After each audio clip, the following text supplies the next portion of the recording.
Hey guys, and welcome to Drive Steady. We're big Porsche fans here, and in today's video we're going to configure the new 992 Generation 911 and share our thoughts on the next evolution of the iconic car.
That's got to be one of my favorite background songs. If you like it as well, I'll put a link to it in the description below, so feel free to check it out. But I hope you guys liked the introduction video. It was a little longer than I usually make them, and I'm not a professional by any means, but I really have a good time making these intro videos for you guys. Moving into the topic at hand, and that's the new 911, codenamed 992, which debuted at the LA Auto Show in November of 2018. And I'm not going to get into the details and the specifications about the car. However, it continues to maintain its timeless shape and the round headlights, of course. I wonder when Porsche is going to attempt another 996 headlight switch and freak out all the Porsche fans. I remember that, and it was such a debacle. Anyways, the engine in the new 911 is a 3-liter turbocharged 6-cylinder with 443 horsepower and an impressive 390 foot-pounds of torque. I want to talk about that torque a little bit because typically the Carrera engines or Carrera models had the naturally aspirated engines in them. And with those, you didn't really get a lot of torque, which means that you didn't get that initial thrust of power down low in the RPM range. You had to rev them out to get the entire potential of the car. However, with the introduction of these turbocharged engines in the Carrera models, you get almost 400 foot-pounds of torque in this new 992, and that should be a nice feeling for people crossing over from, let's say, a Corvette or something that has a little bit more torque down low versus the traditional Carrera engines, the naturally aspirated ones at least. Other highlights are that the PDK is now 8-speed, but Porsche has committed to offering a manual transmission. Thank you again for doing that, Porsche, and maintaining that. They are one of the few manufacturers that continue to offer their sports cars in a manual, so we appreciate that. The weight, according to Porsche's site, is 3,382 pounds, which is about 150 plus or minus pound gain over the previous generation. And a lot of people were upset about this. However, I still think that this should be considered light. The weight benchmark needs to be reset due to all the safety regulations and all the extra materials that these manufacturers need to put in these cars. Because when you consider cars maybe even 5 to 7 years ago, the safety, environment related to cars was completely different. Now, what else? The interior has a little bit more technology, and it has more configurability, as you'll see in the build and price later. And oh yeah, I can't believe I forgot, all the 911s have wide bodies now. Previously, you had to get the Carrera 4 or the GTS trim in order to get the wide body. You had to get the 4-wheel drive. the Carrera S and the standard two-wheel drive Carrera did not get it. That's a welcoming sight for anybody who's interested in this car. And the 911, the new one, is expected to get 0 to 60 in 3.5 seconds. I'm sure that's with the PDK, but give me the slower car, a couple tenths of a second slower, and I'll take the manual transmission over it anytime. Okay, now I've kind of given you some of the highlights of the 911. I'm sure I've forgotten a lot of major things that have changed from the 991 model, but I'm just going to jump right into the build. And before I get started, I'd like to say that I enjoy doing these build and prices because I'm kind of a car geek in the sense that I'll go in, I'll look at the names of the colors, I'll inspect them, I'll memorize them, I'll look at some of the options and how they impact the vehicle aesthetically and performance-wise, and just formulate my thoughts on, hey, if I was going to buy a 911, how would I configure it? And in doing these videos, I like to share my thoughts with you guys. I'd like to hear some of your thoughts back on how you would configure yours. So don't be bashful about commenting on my build or sharing some ideas on what would make my build better, or even how you would build it. All right, so here we are on the Porsche USA build and price tool. Before we get started, I want to mention how great Porsche is with having their configurator tool up way before the car is even available. I think that's genius marketing from Porsche, and it helps build up the excitement for the car. Plus, many Porsche enthusiasts are very particular with configuring their cars, and Porsche is better than anyone else that I can think of in this aspect. They allow you to customize the car to the nth degree, hence the phrase no two 911s are alike or the same. I mean, you can customize almost anything on these cars. And if you want to take it to another level, you can even go to the Porsche configuration shop and put in your individual touches. And even better, and one of my favorites, is the Porsche Paint to Sample, where you can take any color to Porsche and they will try and paint your car that color. That's freaking cool, and I don't know of any other manufacturer that's doing that. So kudos to Porsche. So here we are on the model designation. Let's go ahead and pick the Carrera S, which is the one we would go with.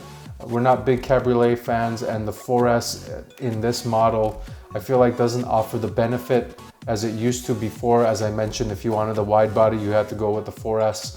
But now the Carrera S comes with a wide body, so we're gonna stick with the rear wheel drive model and go with the Carrera S at 113,300. And we were speaking about paint earlier, so let's go ahead and pick the paint color that we like here. I know black always looks nice, red always looks nice on a sports car, and we're partial to the chalk color because we've got a Shelby GT350 in avalanche gray that resembles the chalk a lot, but we've already got that color, so we were going back and forth. The blue metallic also looks nice, it's a very sharp color. However, the color that we're going to go with is the aventurine green. I hope I'm pronouncing that, aventurine green. Now, I want to stop here for a second and talk about this color. When I initially saw this car at the LA Auto Show, I didn't even think that this aventurine green was a green color. It looked more like a gray color. But after I kept looking at it, I couldn't help but notice some of the green hue coming through, and it looks so cool. Here are some of the photos from the LA Auto Show and some other press photos as well. You can see some of the, it's truly an amazing color. The dual nature of it, I think, is a perfect balance for people who like green cars like I do, and those who wouldn't want an all-out green color like some of the other Porsche colors such as oak green or British racing green. I like how Porsche is offering a standard metallic greenish type color, so aventurine green it is for us. Now moving down to the wheels. We really liked the RS Spider wheels here, and let me show you what these look like from the side. That's what they look like here. However, when I started messing with the accessories here, the wheel accessories, I had to go with the Carrera Classic Design wheels. These just by itself look amazing. However, when I messed around with this satin Arum, I'm not sure how to pronounce that. Let's call it Arum. This gold color wheel looks really, really nice. Here, let me see if I can expand that. I think that looks really, really nice. I'm gonna go with the gold color wheel and the classic looking Carrera exclusive design wheels. And now moving to the interior, and this is where Porsche has made a big change. This is almost a revolutionary change compared to the exterior, which is more of an evolution every single time. This is following more along the lines of the new Cayenne and the Panamera with this big screen in the middle and the digital gauges. I do like the analog center gauge, the RPM gauge here. I think this is a really, really nice touch. It looks really nice in person. But let's go to the interior. Here is where I was having a lot of difficulty picking the color that would go well with the exterior. One of the ones I really liked is the truffle brown. But I have owned a car that had this interior before or something close to it. So my secondary choice was this agave green. And I know you're thinking to yourself, a green exterior or gray color car with a green interior. I don't really see a problem with it. Once you're in, my understanding is the interior is an entirely separate cocooned area where you experience it completely separately from the outside of the car. Yes, I do think that they should contrast, and I think this green, although I'll hold my judgment until I see one in person, but in these pictures, I think it'll blend in perfectly fine with the exterior of the car. So I do like this green interior. I actually like it with the chalk stitching to give it a little bit of balance. Moving to the seats, and our good friend Nick Murray, well actually I don't know Nick personally, but I watch his videos. So he does recommend the 18-way seats, and I actually like them myself. I've sat in them and they are much more comfortable.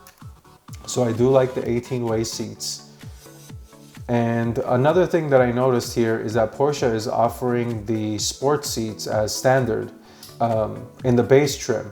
I believe these were an $800 option before, but now they're standard, so that's a nice touch, and the sport seats are good anyway.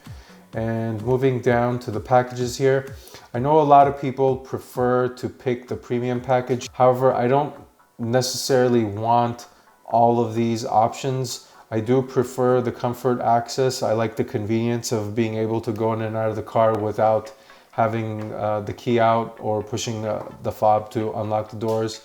I do like the seat ventilation.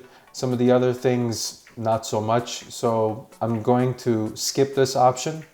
However, the sport package I do like for several reasons. Obviously, one of the reasons is because of the sport exhaust system, and we do like it in black. So we're going to pick it here. It's a no color option. You can have the tailpipes in silver or in black, but we like them in black. It contrasts much better.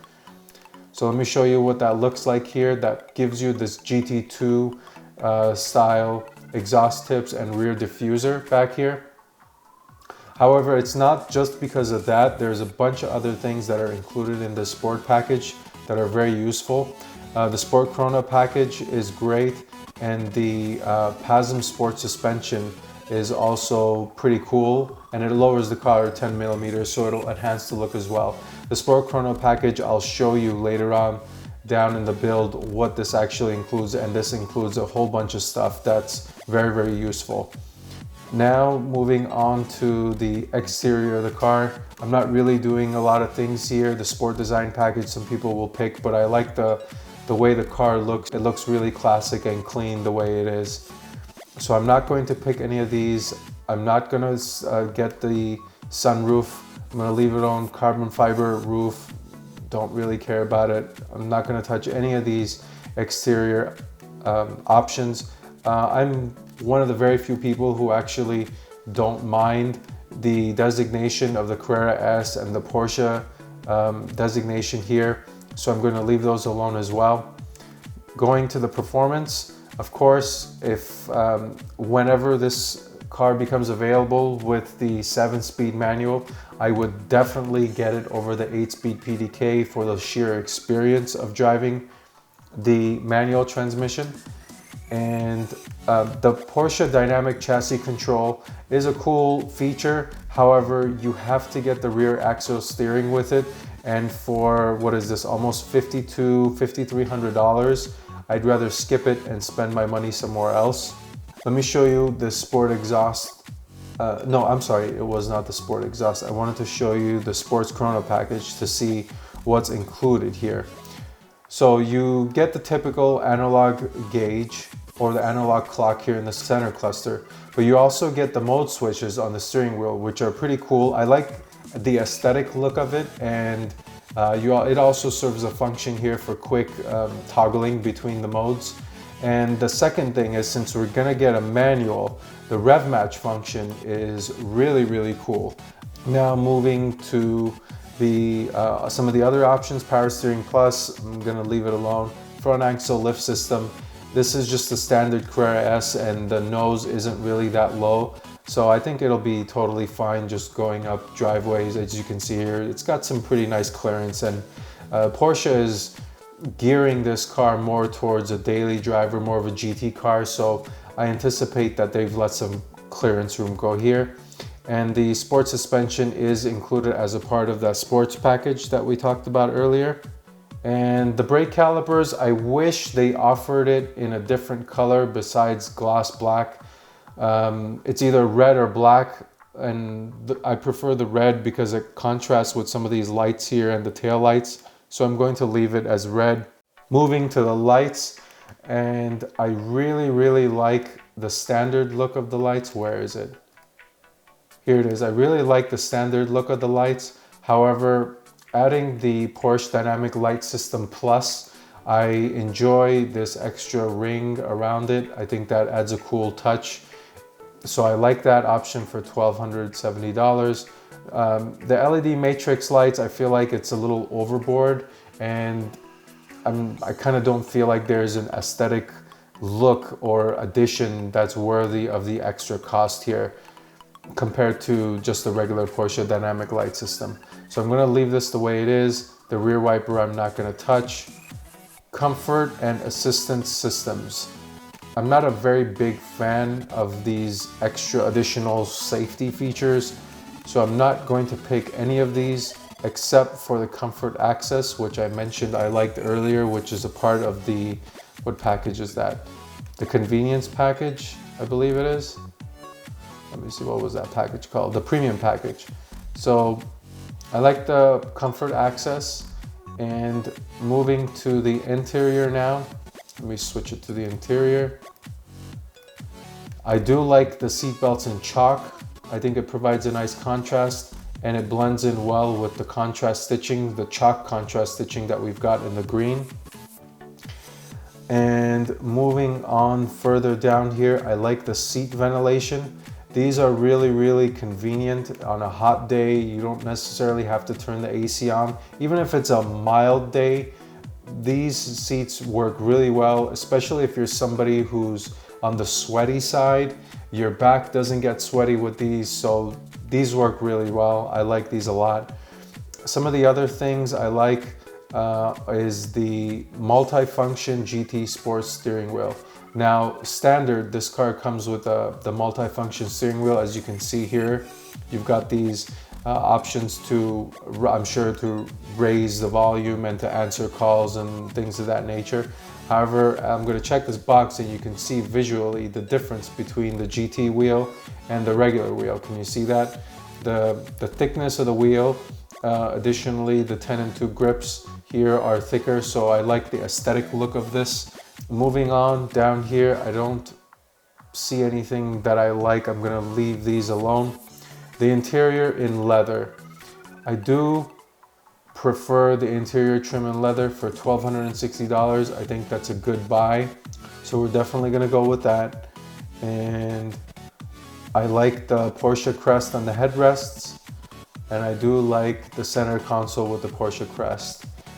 And that's a look of it here, and that's a look of it there. I think that brings back some of the old Porsche classic heritage, and you get to see the crest when you're driving on the armrest here.